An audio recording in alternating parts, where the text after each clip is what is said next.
Siliguri CPM প্রার্থী শরদিন্দু অবশ্য ফ্যাশনের ধারপাশ মারান না।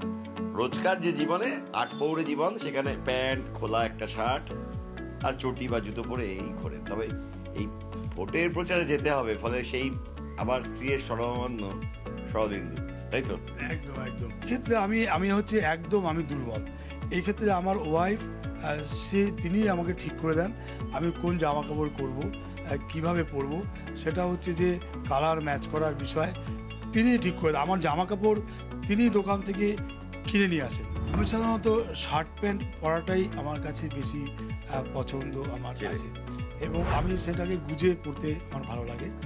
আর এছাড়া হচ্ছে যে একটু আমি ড্রেসটা একটু পরিষ্কার পরিচ্ছন্ন ড্রেস আমার করতে ভালো লাগে। পিছিয়ে আছি ফ্যাশনের দিক দিয়ে, এটা আমি পারি না করতে, এটা আমার একটা বড় দুর্বলতা।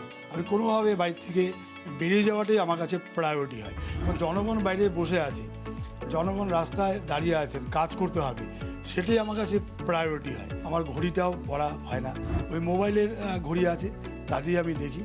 তবে ইদানিংকালে আমার ওয়াইফ আমাকে বলেন যে ঘড়িটা পরাটা দরকার। ফ্যাশনের প্রশ্নে যে তিনি ডাহা ফেল স্বীকার করে দিচ্ছেন শরদিন্দু, কারণ হাতে ঘড়িটাও পরেন না। সময় দেখতে হলে সঙ্গে আছে মোবাইল, সানগ্লাস সেদিকে পা মানান না। আর জামা প্যান্ট যেটুকু বৌদি খুঁজে পেতে ইস্ত্রি করে গুছিয়ে দেন, পরে প্রচারে বেরিয়ে পড়ান।